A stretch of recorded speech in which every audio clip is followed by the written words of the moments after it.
ఇవాళ మనకు మనకి సరిగ్గా తెలంగాణ ప్రజలు 2 దఫాలుగా మనకు అవకాశం ఇచ్చినారు పెద్దలు కేసీఆర్ గారి నాయకత్వంలో. కొత్త రాష్ట్రంగా ఏర్పడ్డ తెలంగాణ ఒకవైపు బుడి అడుగులేస్తూనే మరొక వైపు ఒక పటిష్టమైన పునాది కొత్త రాష్ట్రానికి వేయాలనే ఉద్దేశంతో చాలా నిర్మాణాత్మకంగా ప్రణాళికాబద్ధంగా 10 సంవత్సరాలు మనం పనిచేసిన విషయం రాష్ట్రంలోని అందరికీ తెలుసు.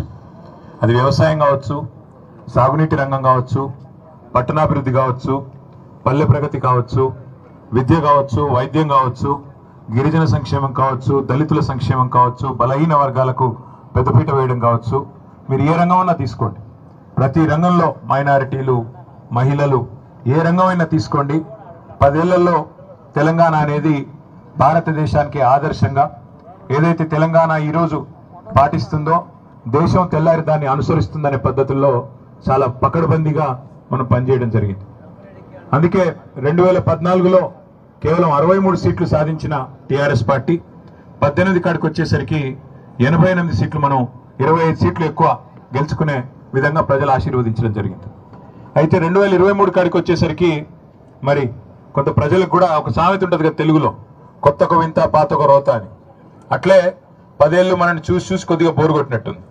అట్లే అవతల వైపు నుంచి కూడా హామీలు ఏవైతే గుప్పించారో 1, 2 కాదు, రైతులకి నోటికొచ్చినట్టు రాహుల్ గాంధీ గారిని పిలిచి వరంగల్కి పిలిచి రైతు డిక్లరేషన్ పేరిట 2 లక్షల రుణమాఫీ అని, 10,000 కేసీఆర్ గారు ఇస్తే మేము 15,000 ఇస్తామని, 2 పంటలకే కేసీఆర్ రైతు బంధు ఇస్తున్నాడు మేము 3 పంటలకు ఇస్తామని, అట్లాగే బోనస్ ఇస్తామని బోగస్ మాటలు, అట్లాగే మీకు అన్నింటికి అన్ని పంటలకు మద్దతు ధర, దాని మీద నుంచి 500 రూపాయలు బోనస్ అని బోగస్ మాటలు చెప్పి రైతులను మోసం చేసినారు.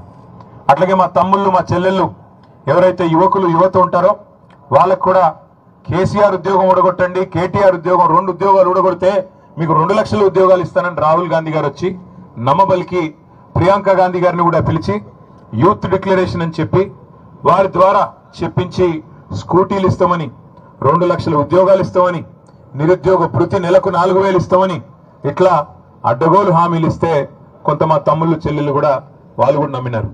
అట్లాగే మా ఆడబిడ్డలు కేసీఆర్ 1,00,000 రూపాయలు ఇస్తున్నాడు కళ్యాణ లక్ష్మి, మేము తులం బంగారం ఇస్తాం, కేసీఆర్ గారు ఇచ్చే కళ్యాణ లక్ష్మి పెళ్ళైన 2 నెలలకు వస్తుంది, నువ్వు లగ్న పత్రిక పెట్టుకోగానే నీకు ఇస్తా, తులం బంగారం మీ ఇంటికే పంపిస్తా, సోనియమ్మ చెప్పింది, ప్రియాంకమ్మ చెప్పింది అని చెప్పి ఉదరగొట్టే ఉపన్యాసాలు ఇస్తే వాళ్ళు కూడా పాపం ఫ్రీ బస్ అంటే, తులం బంగారం అంటే, నెలకు 2,500 అంటే ఈ భారీ ఈస్ట్ మన్ కలర్ లో చూపెట్టిన సినిమా చూసి వాళ్ళు కూడా మోసపోయారు.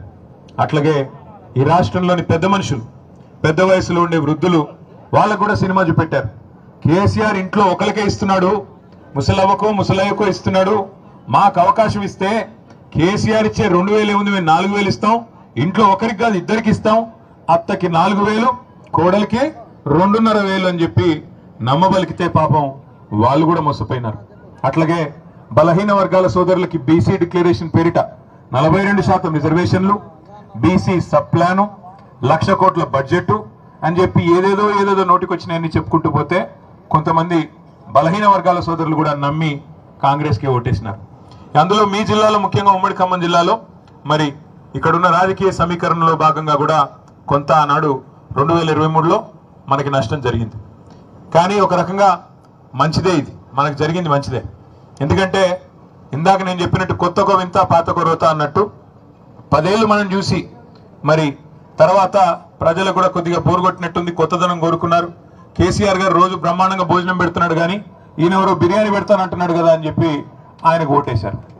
ఓటేసిన తర్వాత ఇవాళ 20 నెలల్లో ప్రజలకు అర్థమైంది ఏంటంటే ఓటేసిన పాపానికి కాంగ్రెస్ కాటేస్తుంది తప్ప, కాంగ్రెస్ కాటికి పంపుతుంది తప్ప పొరపాటున కూడా ఒక్కటంటే ఒక్క మాట కూడా నిలబెట్టుకోదు అనే విషయం ఇవాళ రాష్ట్ర ప్రజలకి, అన్ని వర్గాల ప్రజలకు కూడా పూర్తి స్థాయిలో అర్థమైంది.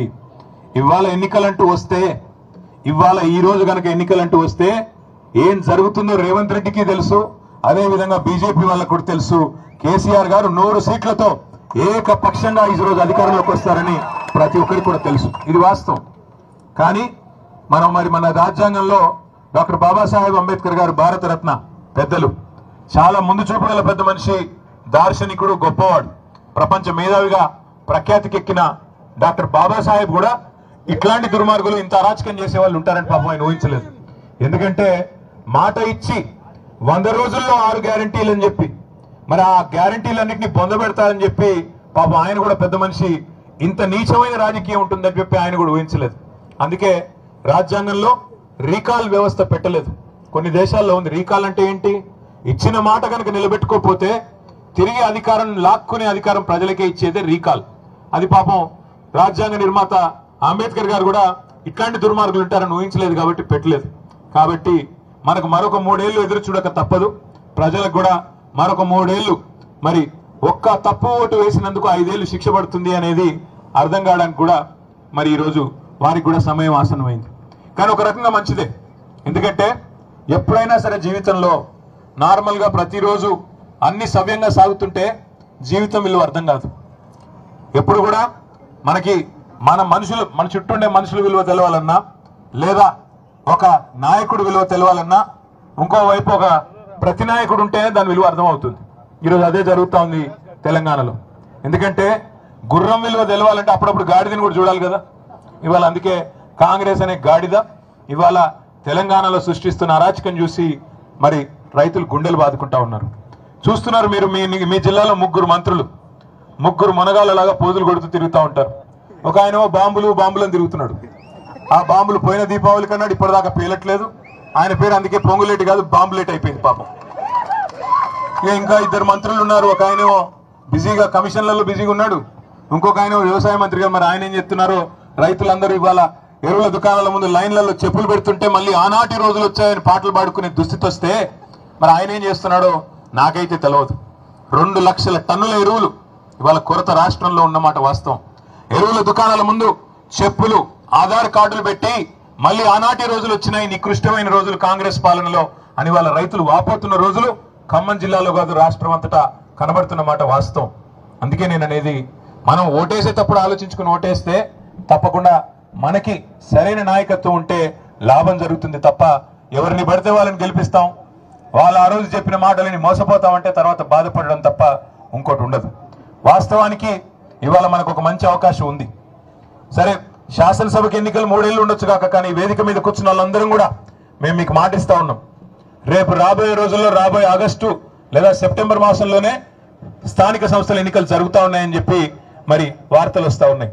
మీ అందరికీ ఇక్కడికి వచ్చిన మా సోదరులందరికీ మీకు మాటిచ్చేది ఒకటే, మీరు మా కోసం శాసనసభ ఎన్నికల్లో, పార్లమెంట్ ఎన్నికల్లో ఈ వేదిక మీద కూర్చున్న వాళ్ళ కోసం మీరు కష్టపడ్డారు. ఇప్పుడు మా వంతు మేము మీకోసం కష్టపడతాం. ఎంపీటీసీలుగా, జెడ్పీటీసీలుగా, అదేవిధంగా కౌన్సిలర్లుగా, కార్పొరేటర్లుగా పోటీ చేయాలనుకునే సోదరులకి నేను వేసే విజ్ఞప్తి ఒకటే, దయచేసి నడుం బిగించండి. ప్రభుత్వం మీద ఇప్పటికే ప్రజలకి వాంతికి వచ్చినంత కోపం ఉంది, అంత ఇబ్బందిగా ఉంది.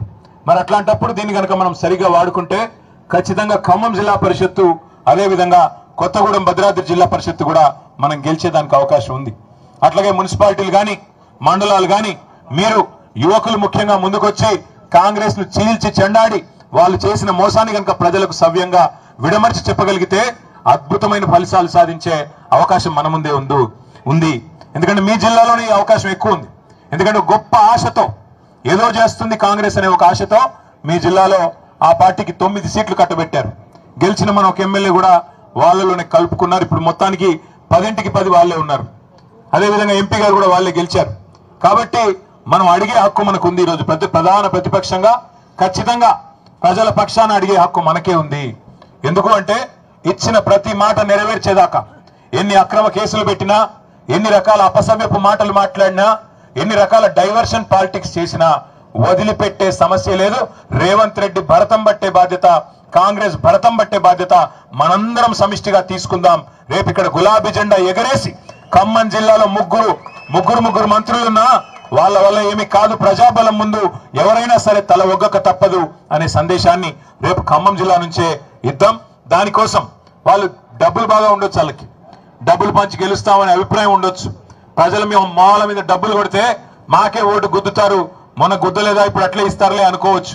కానీ ఖచ్చితంగా మనం గనక గట్టిగా మరి ప్రజల తరపున కాంగ్రెస్ మోసాన్ని ఎండగట్టే విధంగా గ్రామాన మీరందరూ మరొక కేసీఆర్ లాగా కథానాయకులై కదిలితే తప్పకుండా ఖమ్మంలో, అదేవిధంగా కొత్తగూడెంలో మనకి 2 జిల్లాల్లో కూడా మంచి అవకాశం ఉంది. తప్పకుండా నేను జిల్లా నాయకత్వాన్ని కూడా కోరుతా ఉన్నా, నియోజకవర్గాల ఇన్ఛార్జీలను కూడా కోరుతా ఉన్నా. నియోజకవర్గాల వారీగా, మండలాల వారీగా మనం సమావేశాలు ప్రారంభించుకున్నాం. ఇప్పటికీ కొన్ని చోట్ల, చేయని చోట్ల అది కూడా కంప్లీట్ చేసుకుందాం. మరి రాబోయే రోజుల్లో ఆగస్టులో, సెప్టెంబర్లో ఎన్నికలు వస్తా ఉన్నాయి అంటున్నారు కాబట్టి పార్టీ వైపు నుంచి మీకు సంపూర్ణ సహకారం ఉంటుంది. మెటీరియల్ కూడా మొత్తం పార్టీ నుంచే వస్తుంది. ఎంతో ఎంతో సహాయ సహకారాలు కూడా మీకు అందరికీ అందుతాయి. తప్పకుండా మీరందరూ ఎక్కడి వాళ్ళు అక్కడ కథానాయకులై కదిలితే మన పార్టీకి మళ్ళీ తిరిగి ఖమ్మం జిల్లాలో అద్భుతమైన విజయాన్ని నమోదు చేసే అవకాశం ఉందని చెప్పి మీ అందరూ కూడా విజ్ఞప్తి చేస్తూ, ఇంకా 3-4 కార్యక్రమాలు ఉన్నాయి కాబట్టి అక్కడికి వెళ్లేదానికి మీరు పర్మిషన్ ఇవ్వాలని చెప్పి కూడా కోరుతూ, జై తెలంగాణ, జై కేసీఆర్.